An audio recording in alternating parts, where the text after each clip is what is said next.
Hello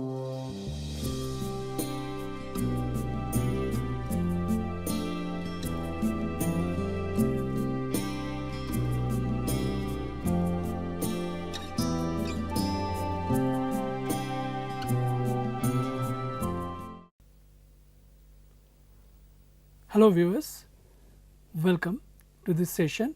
In this session, we will be talking about the camera and its controls. This is the first session. Here, we will be talking about the camera. You know there are different kinds of camera. We will follow one kind only, but in general, whatever the camera you see, they have some common features. We will be talking about the common features, that is the essential parts. These comprise of the camera body, a lens and the viewfinder. Then we will be talking about the camera controls. In camera controls, we have two different parts. One is the lens control, where we control the focus, we control the aperture and we control the zoom. And the other one is the exposure control, that is governed by the shutter. Camera is the significant tools used for generating visuals. There are other devices that also generate visuals, but there are not many. For example, there is a computer with which you can generate visuals. Other than that, a painter can generate a visual, so you can draw a picture. Now, a camera is a device that captures optical image on a photosensitive material with the help of light.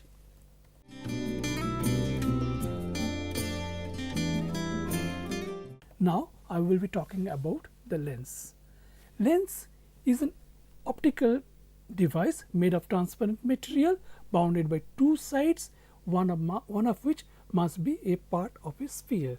Now, you know there are different kinds of lenses there, like biconvex, planoconvex, convex-concave, meniscus, plano-concave or biconcave.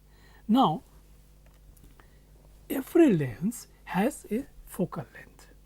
The focal length is the distance from the center to the principal focus of the lens. Now, what is the principal focus? I will discuss that. The light travels from a far away object parallel to the principal axis of the lens. After refraction, it converges into a point on the principal axis, and this point of convergence is known as the principal focus. I have said already the distance from the center of the lens to the principal focus is the focal length of the lens. Now, a camera lens has to be essentially a positive lens, and a positive lens only forms a real inverted image when the distance of the object is more than one focal length of the lens. Now, different lenses of different focal length can produce remarkably different pictures. For example, here we have four pictures. One is of focal length 28 millimeter, the other is 35 millimeter, the other is 50 millimeter and 70 millimeter. Here you could see the field of view is different from each and the other. A 28 millimeter lens is covering a bigger angle of view, a 35 millimeter is covering less than what is covering by 28 millimeter. 50 millimeter lens is covering much less, and a 70 millimeter lens is covering further less. So, when we are talking about the field of view, in photography we normally consider the horizontal field of view, because when you see a lens, it covers both horizontally and vertically. Mostly when you talk about the field of view of a photographic lens, we talk about its horizontal field of view, and accordingly we have classified these lenses into three groups: normal, telephoto and wide angle. Now, we have lenses having fixed focal length, and these lenses are called the prime lenses. I have talked to you regarding different types of lenses: normal, wide and telephoto. But you know, it is not essential that you have to use different kinds of lenses. There is one very famous photographer, Henri Cartier-Bresson. He used throughout his life only normal lens. His concept was that he said that the way I look at it, in artistic way that I look at the object, I want to convey the same impression to my viewers. So, he never used any lens which is more than a normal lens. He said a lens is an extension of my eye. So, he never used any lens other than a normal lens. But it is not true that you do not need any other lenses.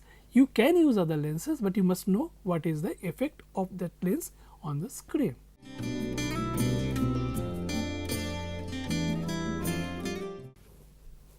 The another essential parts of the camera is the viewfinder. When we take the picture through a camera, the image forms inside the light-tight chamber, and from outside, to get an idea that how much area the lens is covering or what type of image is forming inside, we use viewfinder. Now, there are different kinds of viewfinder available.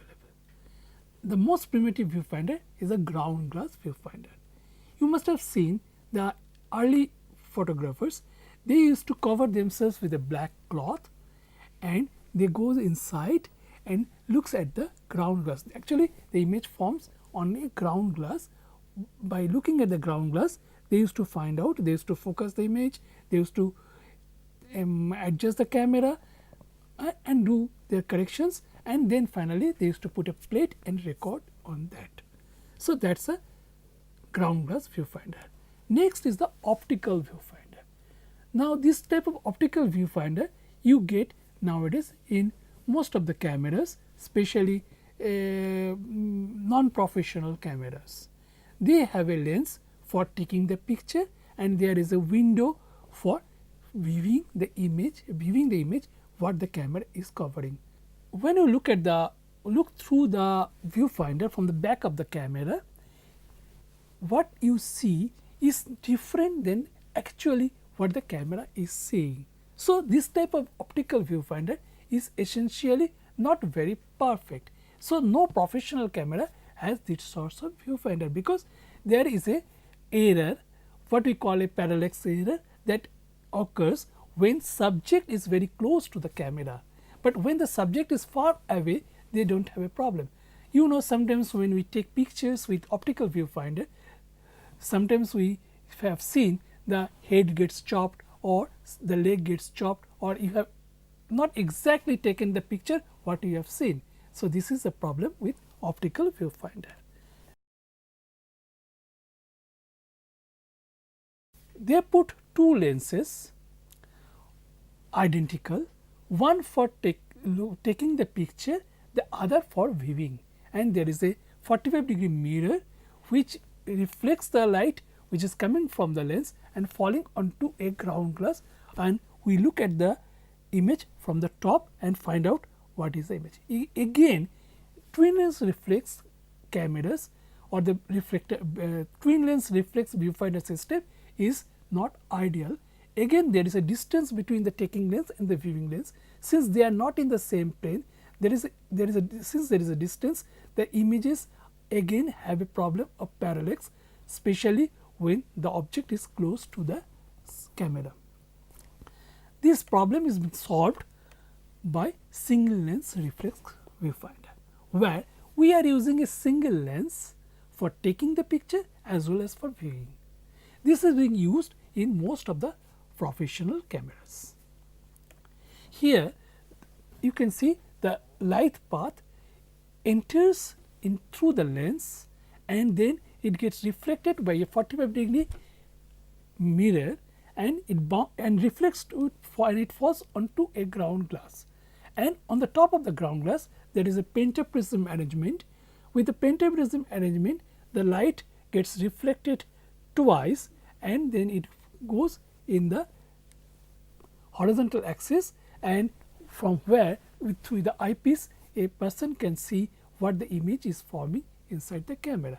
And at the time of taking, the mirror swings up and the light directly gets into the negative or the film and it records the image.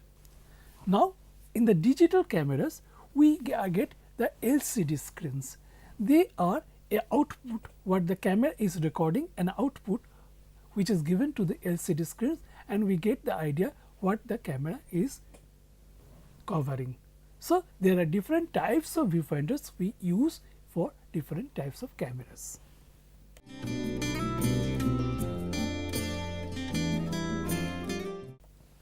Now, I will be talking about the camera controls. That is, there are two types of camera controls which I have already explained. One is the lens control, other is the exposure control. In the lens, the outer ring of the lens is the focusing ring, and this focusing ring adjusts the, or by turning the focusing ring, we make the image sharp on to the camera. How we do?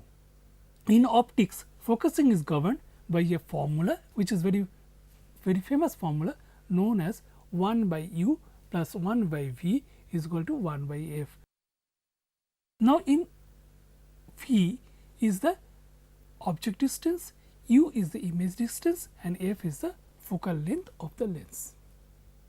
So, when we focus certain object, we do not change the focal length. What we do? We adjust the object distance and image distance when the focal length of the lens is fixed. So, if the focal length of the lens is fixed, when we move the focusing ring, actually we adjust the distance between the object to the camera lens.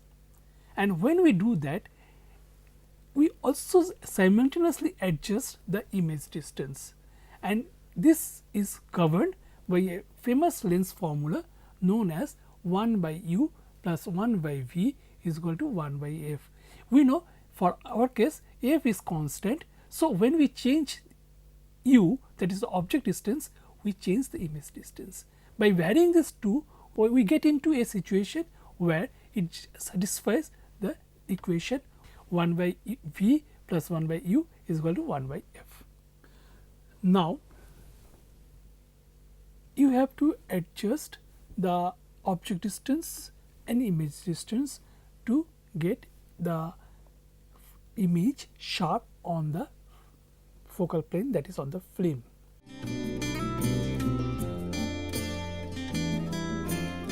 Next is the zoom control ring, which is the ring you have next to the focusing ring on a lens barrel.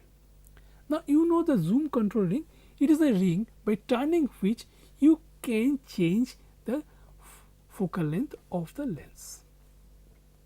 Now, first of all, we have to understand what is a zoom lens. A zoom lens is a variable focal length lens where you can vary the focal length of the lens by turning a ring. There is an advantage of it because with a single lens you can get a variation from normal, wide and tele. Okay. So, by turning this ring you can go for any focal length. There is a permissible focal length on which this lens is offering you. For example, you can get a focal length from 10 to 100 millimeter. So, the power of this zoom lens is known as 10x. So, it can give you image up to 10 time magnification. What you get at 10 millimeter the image size, and what you are getting the image size at 100 millimeter, the image will be 10 times magnified, and you can get a lens from 35 millimeter to 110 millimeter. So, here you can get a lens of wide angle, normal and telephoto. So, when you describe a lens, when you describe a zoom lens, we normally tell that it has a range of focal length, and all the time on the lens itself it is marked that its focal length range, and at the same time it is also marked its magnification power, which is expressed in terms of x. For example, a lens of 25 millimeter to 250 millimeter has a focal length 25 to 250 millimeter and 10x. That means it can give you a magnification up to 10 times when it is at the maximum range of the focal length, and when it is at the minimum focal length it is 10 times less than the maximum.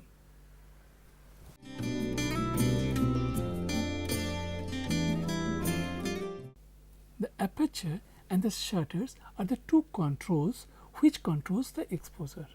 Exposure means the amount of light that is allowed to fall on the photosensitive material to form the image, and this is expressed in E, and there is a formula called E is equal to I into T.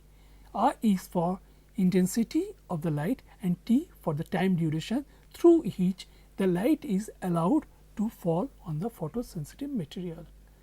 I have expressed that the intensity of the light is controlled with the help of an aperture.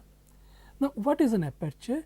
Aperture or the diaphragm is made of metal blades overlapped, and when they are splayed it opens totally, and when you close them they close with a small opening. Now, the opening of the lens can be controlled by controlling the aperture ring. You can open it wide or you can make it a very small hole. Now, we express this aperture with a number, and this number is expressed in terms of f number, which is otherwise said is a relative aperture. Relative aperture is a ratio between the focal length and the actual opening of the lens. If you look at the aperture ring of any camera, you will find there are certain numbers is printed on the ring. They are numbers like 1.4, 2, 2.8, 4, 5.6, 8, 11, 16, 22, 32. Now, these numbers, when you look at these numbers, now these numbers 1.4 to 32, the more the number, less the opening.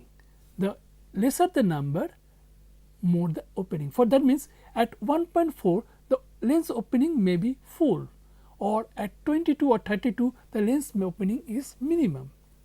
The smaller the f number or the stop, greater the lens opening, and the greater the f number, smaller the lens opening. Now, it is, you can see that at 1.4 here from the diagram you can see the lens is opening fully, at 2 it is much less, at 5.6 is much lesser, and at 22 it is the smallest. There is a relation between these numbers. From 1.4 when you are moving to 2, you are cutting the light by half. When you are moving from 2 to 2.8, again you are cutting the light further half. So, from 1.4 to 2.8 the light is reducing by 4 parts, or we call it in 2 stops. The light cuts by 4 times. The other way around, if you open from 5.6 to 4, again you are allowing the more light, double the light to pass through the lens.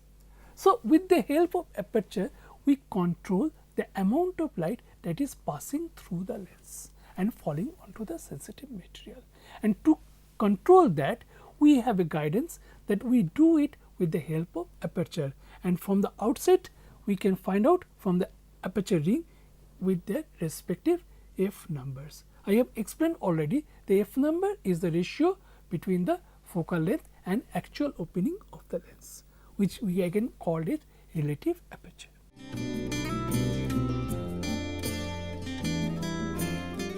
To control exposure, we have another device which is mostly situated in the camera body, is known as shutter. Shutter is a spring activated mechanism that allows the light to pass through the lens for a precise duration. Now, how does a shutter function?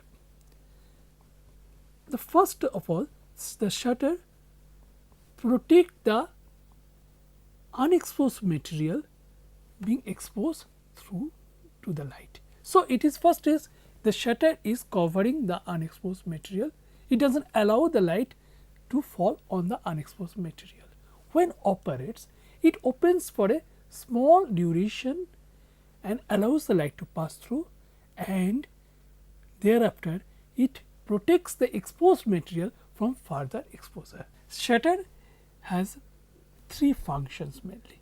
First of all, it protects the unexposed material or the unexposed photosensitive material, that is film, from exposure. When we operate the shutter or when we click the camera, the shutter opens for a brief period and allows the light to pass through, and it exposes the film. After the exposure is over, the shutter gets closed, and now its function is to protect the exposed film from further exposure.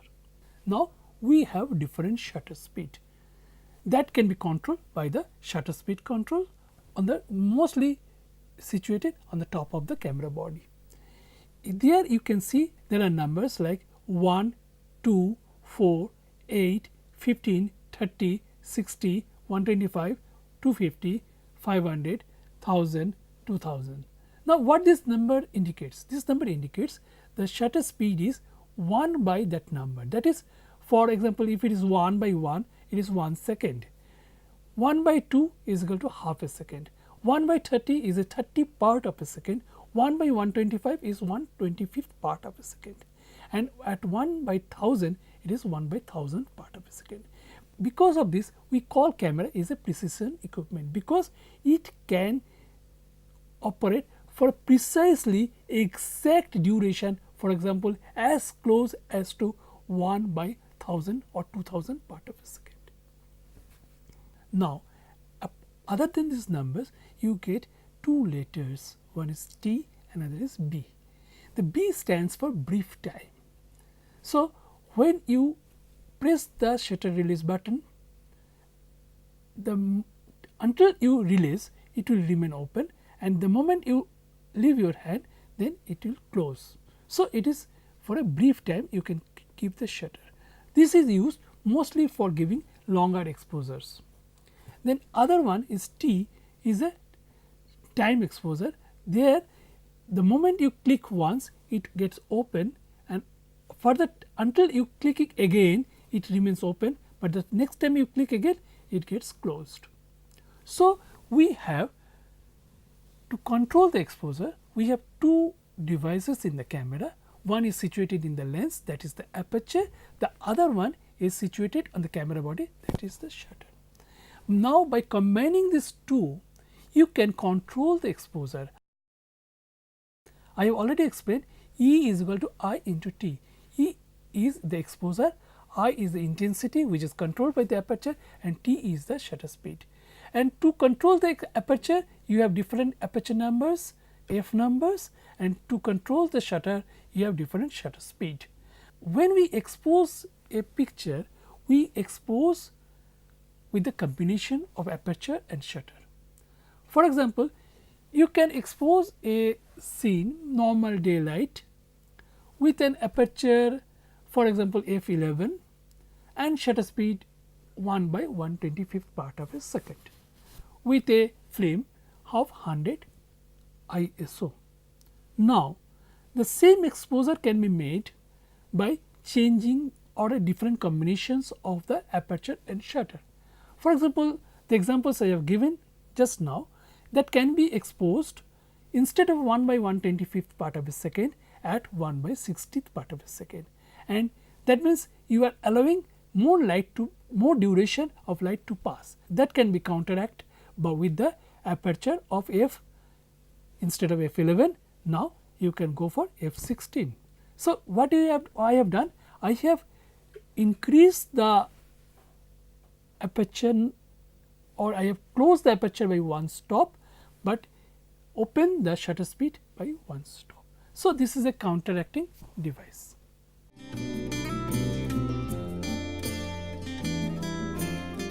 So, in a camera, essentially you need to have a light tight chamber, okay.